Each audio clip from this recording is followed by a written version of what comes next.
Magandang araw po sa inyong lahat at mga kaibigan.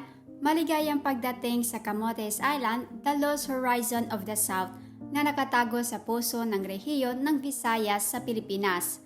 Mula sa mga malinis na dalampasigan tulad ng Santiago Bay hanggang sa mga misteryosong yungib tulad ng Bukilat at isang mayamang kaysaysayan na nagmula pa noong panahon bago ang kolonyal, ang Camotes ay isang paraiso na naghihintay na tuklasin. Samahan ako habang sinisiyasat natin ang mga kahangang-hangang tanawin nito, makulay na kultura at mga lugar na dapat puntahan. Tuklasin natin kung bakit ang Camotes ang tunay na lihim na destinasyon na malayo sa karaniwang landas.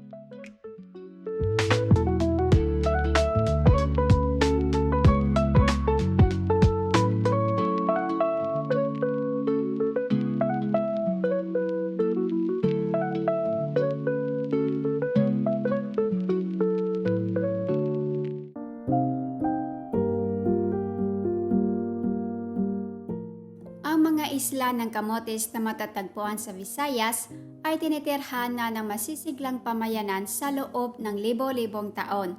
Sa mga lugar tulad ng Puro at Mactang, nakahukay ang mga arkeologo ng mga pambihirang artepakto na nagbibigay liwanag sa sinaunang pamumuhay.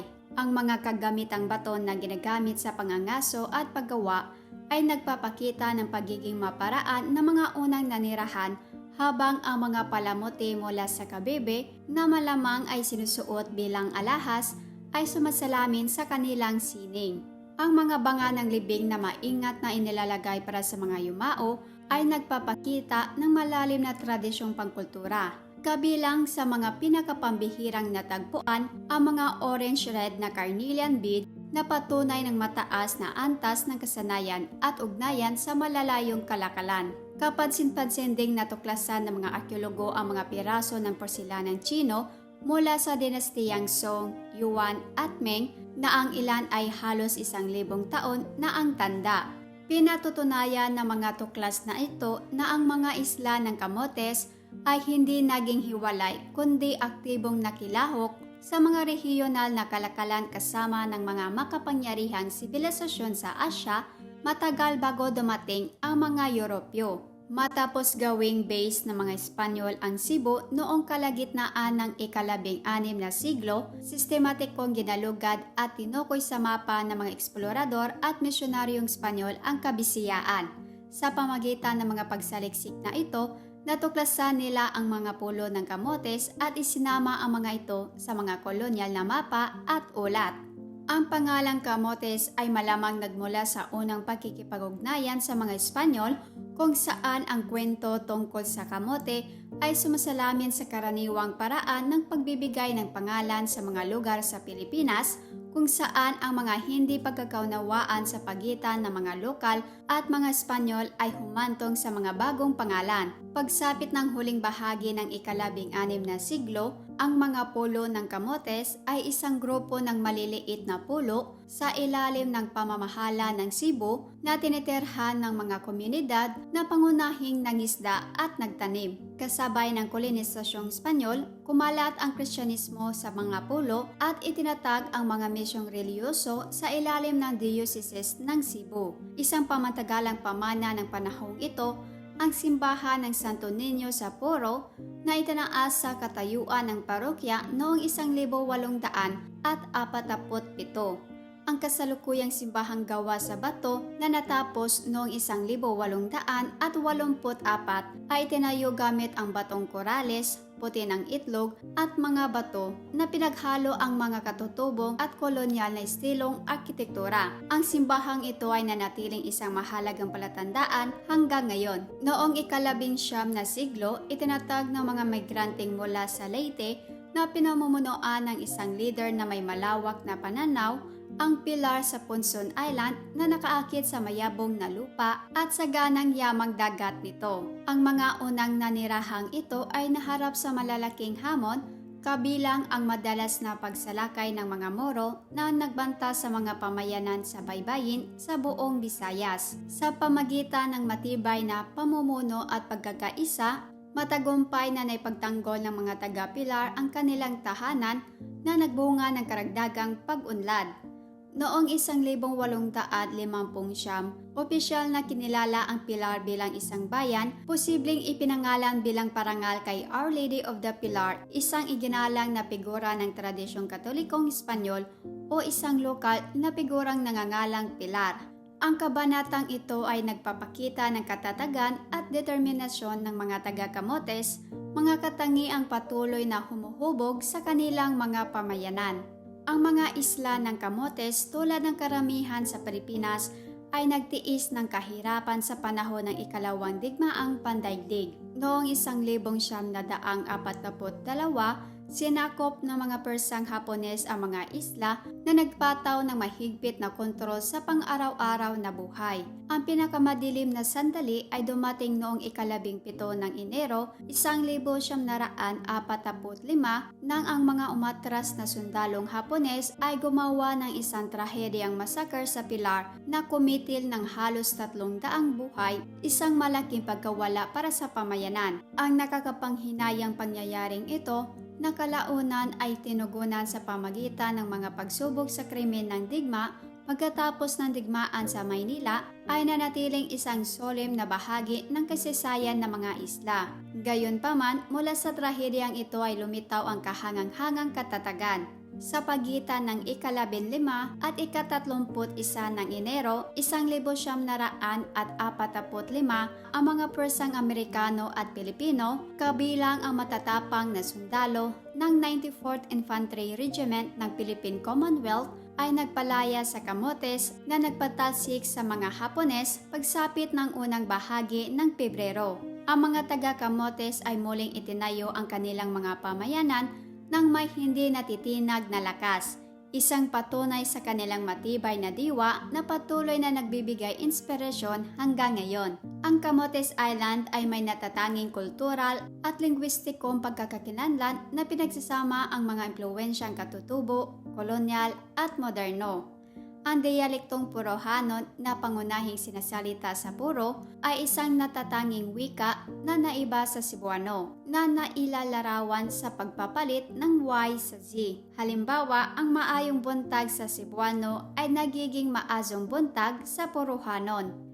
Tinataya ng etnolog na may humigit kumulang 23,000 nagsasalita, ngunit inuri ang Purohanon bilang nanganganib dahil sa lumalaking dominasyon ng Cebuano at Tagalog. Ang kultural na kasiglahan ng mga isla ay makikita sa kanilang mga pesta na sumasalamin sa parehong pre-kolonyal at kolonyal na pamana.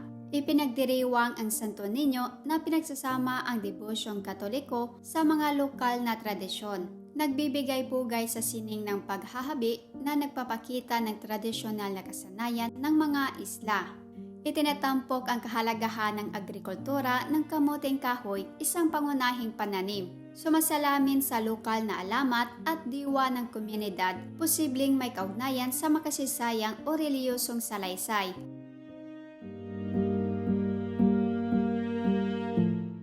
Lumangoy sa kumikinang na asol na tidal pool ng malawak na yungib na ito sa ilalim ng lupa, isang pinakamalaking yungib sa Camotes. Nagtatampok ang yungib ng mga kahangang-hangang stalactite, stalagmite at isang skylight na nagbibigay liwanag sa loob na lumilikha ng mahiwagang kapaligiran. Tangkilikin ang malawak na dalampasigan ng pinungputing buhangin, perpekto para sa paglalakad, paglangoy o pagpapahinga sa araw.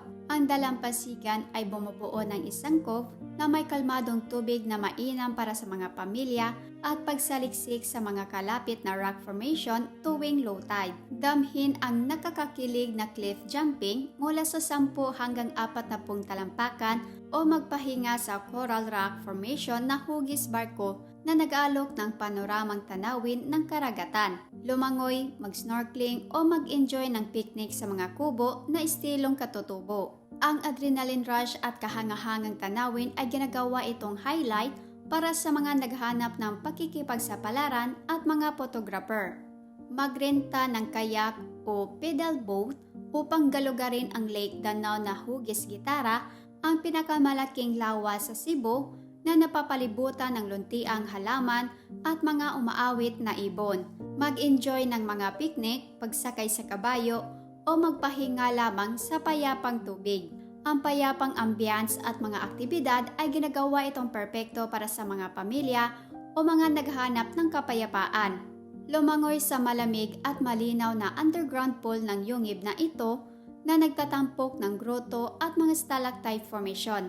Ang tubig ay humigit kumulang 6 na talampakan ang lalim, mainam para sa isang nakakapriskong paglubog. Sumakay ng 5 minutong bangka mula sa dalampasigan ng Tulang Dako patungo sa maliit na islet na ito para sa snorkeling sa makulay na coral reefs at pagpahinga sa pinong puting buhangin.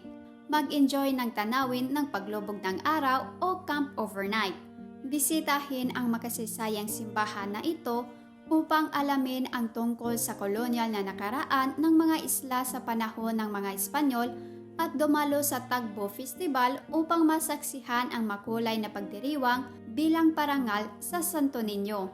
Nag-aalok ng pananaw sa kultural at reliyosong pamana ng Camotes na may magandang arkitektura. Maglakad sa Baywalk sa maagang gabi upang tikman ang lokal na pagkain mula sa mga nagtitinda ng burger, barbecue, pungko-pungko at lechon. Mamili ng mga souvenir o sariwang ani. Isang makulay na lugar upang maranasan ang lokal na lutuin at buhay ng komunidad, lalo na pagkatapos humupa ang init ng araw. Subukan ang lechon para sa isang tunay na Cebuano na ulam.